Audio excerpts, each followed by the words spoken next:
Comment réguler les réseaux sociaux en France? Vous avez bien tenté de le faire, mais votre loi a été censurée par les sages. Laetitia Avia, bonsoir. Bonsoir. Vous êtes députée française de la majorité LREM. Et avec nous depuis Namur, Alexandre de Strel, professeur de droit à l'université de Namur, donc spécialiste de la régulation de l'industrie digitale. Bienvenue aussi à vous sur TV5 Monde. Laetitia Avia, un point d'abord sur l'actualité en France. Nouvelle journée de manifestation contre les violences policières et la surveillance de masse. Et pour le droit à la culture, près de 80 rassemblements avaient lieu à travers le pays. Est-ce que cette inquiétude, vous qui êtes député de la majorité, est justifiée ? Écoutez, on est en présence de manifestations, vous l'avez vous-même indiqué, qui portent sur des éléments très différents. Violence policière, surveillance de masse, bon, je ne sais pas exactement ce que cela recouvre, droit à la culture. Bien sûr que... alors justifié déjà, quand même. Non, mais je pense que le droit à manifester, de manifester est essentiel en France et jamais je n'irai contester cela. Après, je pense que ce mouvement un peu manque de lisibilité.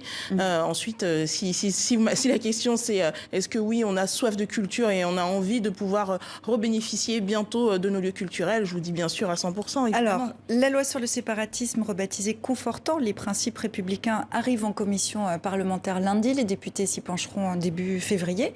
Votre camarade de parti, Aurore Bergé, a déposé hier un amendement visant à interdire le port du voile aux fillettes, malgré l'opposition du président Macron. Est-ce qu'il faut interdire le voile pour les fillettes ? Alors déjà, je voudrais préciser que c'est un amendement qui est extrêmement marginal, malgré l'opposition du président, en effet, de l'exécutif, mais des parlementaires de la majorité aussi, que ce soit La République En Marche, le Modem, Agir, on est tous assez d'accord sur le fait que c'est pas le sujet de ce texte, que ce texte justement c'est un texte d'apaisement. On a mené beaucoup d'auditions avec tous les cultes. Donc pas de voile pour les fillettes, c'est ça que vous nous dites ? On va pas voter cet amendement qui est un amendement qui porte uniquement sur la question, une question résiduelle et qui ne va pas changer la donne en fait, en réalité. Ce qu'on doit faire, c'est dissension au sein du parti. Je ne veux pas dire dissension, on parle d'une personne, deux en fait, puisqu'ils sont deux signataires. On est 300 députés de La République En Marche. Donc Aurore Bergé a voulu déposer son amendement, elle le déposera, il ne sera pas voté. Et nous, on va continuer de porter des mesures d'équilibre pour renforcer nos principes républicains dans ce texte. Alors, c'est dans le cadre de la loi séparatisme dont on parle que revient votre texte contre la haine en ligne, censuré par le Conseil constitutionnel. La question qu'on va se poser, c'est les réseaux sociaux, est-ce qu'on peut les réguler ? Alexandre de Strel, est-ce qu'il fallait en effet bannir Donald Trump de Twitter et de Facebook comme c'est arrivé récemment ?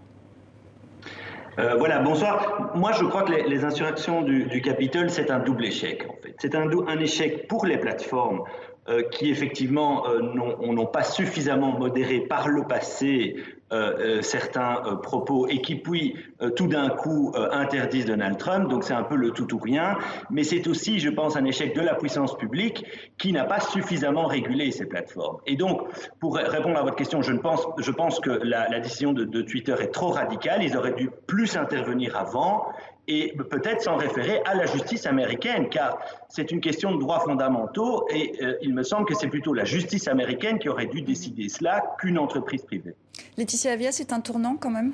Cette décision de Facebook et Twitter ? Alors, c'est un tournant puisque les plateformes ne pourront plus se cacher derrière leurs petits doigts. Elles ne pourront pas dire nous ne pouvons pas prendre de décision, nous ne savons pas comment faire, puisqu'on voit que quand elles veulent, elles font. Et elles font selon vraiment leurs propres conditions générales d'utilisation, donc selon leur bon vouloir. Là où moi je suis d'accord, c'est sur le fait qu'on est sur des éléments qui sont très importants, très sensibles, c'est la liberté d'expression, et donc il faut de la puissance publique, il faut de l'encadrement. Cet encadrement, il peut avoir lieu en amont, c'est-à-dire en donnant des règles précises aux plateformes sur comment réguler les contenus, dans quelle situation est-ce qu'on peut supprimer des comptes ou non. Et ensuite peut se faire en aval avec des recours possibles, la possibilité d'aller devant le juge pour défendre également chacun son droit, sa liberté d'expression. Et on voit que c'est très compliqué depuis des années, on va continuer à en discuter. Taxé de laxisme depuis longtemps, les réseaux sociaux sont maintenant accusés de censure. On fait le point avec Gaëtane de Colincourt. Donald Trump, privé de Twitter et de ses 88 millions d'abonnés suite à l'assaut du Capitole, cette décision unilatérale du réseau social a d'abord surpris avant d'entraîner de vives réactions en Europe. Il est possible d'interférer dans la liberté d'expression, mais selon les limites définies par le législateur et non par la décision d'une direction d'entreprise. Mais c'est en France que ce bannissement de Donald Trump a été le plus critiqué, de l'extrême gauche à l'extrême droite, en passant par la majorité. Cette décision a été quasi unanimement condamnée. Ce qui me choque, c'est que ce soit Twitter qui ferme. L'oligarchie digitale est une des menaces qui pèsent sur les États et sur les démocraties. Beaucoup s'interrogent. Pourquoi maintenant? Pourquoi avoir laissé passer plus de 56 000 tweets de Donald Trump pendant plus de 4 ans, avec des propos souvent polémiques? Le concept de réchauffement climatique a été inventé par les Chinois. Les médias fake news sont l'ennemi du peuple. Mon bouton nucléaire est plus gros que le nord-coréen et le mien fonctionne. Les réseaux sociaux ont souvent invoqué une loi américaine, la section 230, qui dit qu'ils ne sont pas responsables d'éventuels contenus litigieux sur leur site.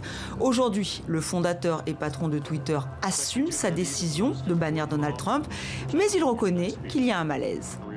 Bannir Donald Trump établit un précédent qui me semble dangereux. Le pouvoir qu'un individu ou une entreprise a sur une partie de la conversation publique.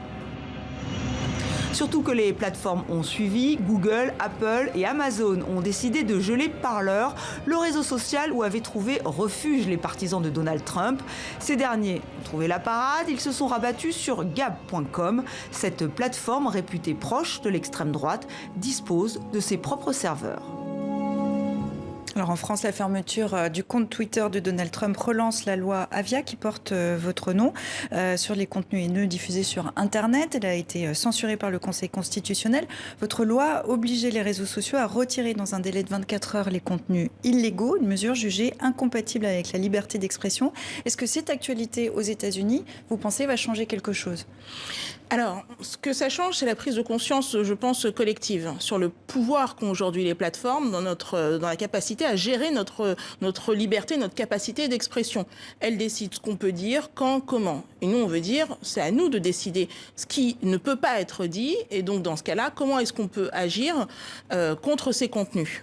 Ensuite, moi, ce que je porte aujourd'hui, et qui était le second volet de ma proposition de loi, qui est tombé plus par effet domino que par censure, c'est toute la supervision. Il faut un régulateur qui va aller vérifier comment les plateformes fonctionnent, si elles ont bien des règles suffisamment respectueuses des droits de chacun, et les sanctionner si elles ne le font pas. Alexandre de Strel, est-ce que la méthode Avia est la bonne équipe pour réguler ?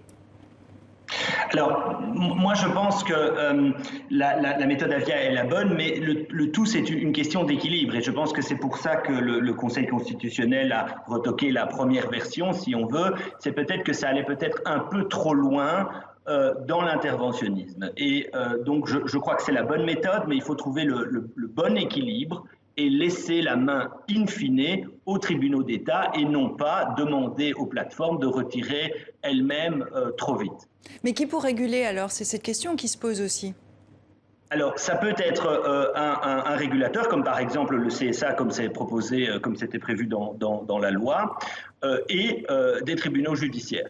Mais le problème, c'est qu'évidemment, parfois cela est un peu trop lent et donc il faut une première réaction des plateformes. Mais s'il y a une contestation, pour prendre l'exemple de Donald Trump, je pense qu'il pourrait contester cette suspension ou ce retrait de son compte à la justice américaine et c'est à la justice de trancher. Donc les plateformes interviennent en premier lieu, mais le dernier mot appartient aux tribunaux d'État. Alors toute cette actualité pose une fois encore la question du cadre européen pour les contenus en ligne. Le 15 décembre, la Commission européenne annonçait 2 projets, le Digital Service Act et le Digital Market Act.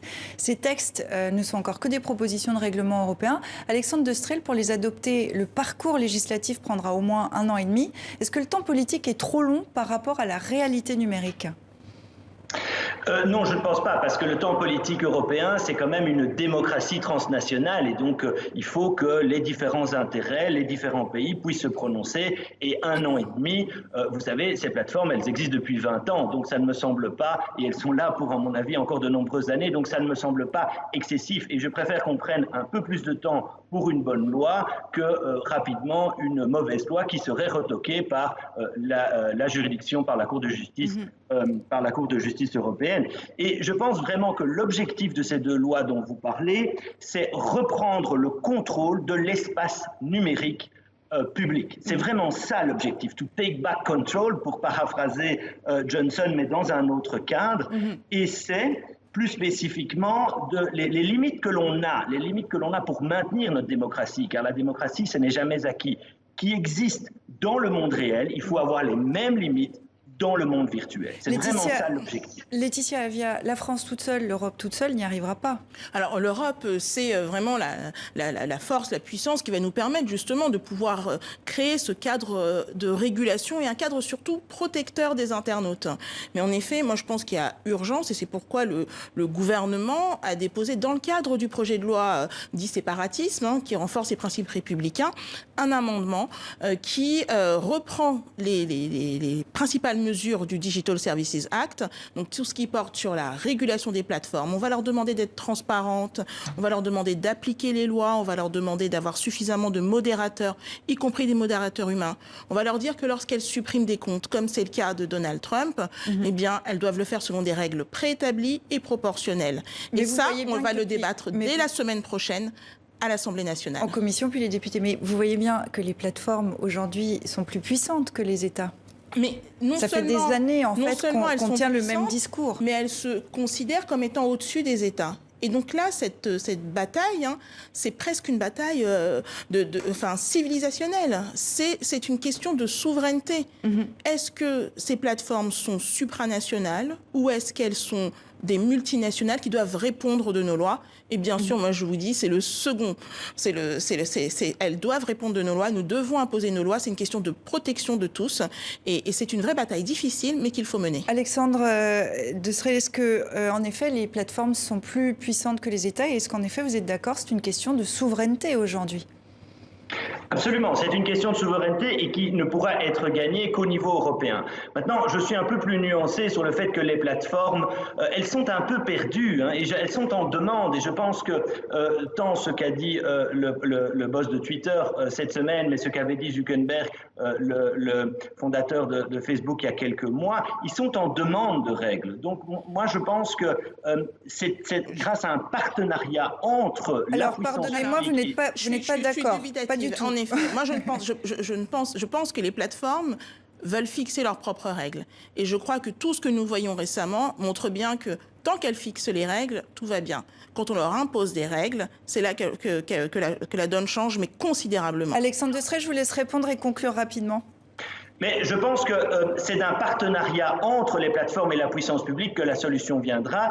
Et je pense vraiment qu'autant peut-être au niveau de la concurrence, elles veulent s'imposer, au niveau ici de la liberté d'expression, elles se rendent bien compte qu'elles sont un peu dépassées. Merci Alexandre de Strel, merci Laetitia Avia pour ce débat. Merci d'avoir été avec nous dans 64 minutes.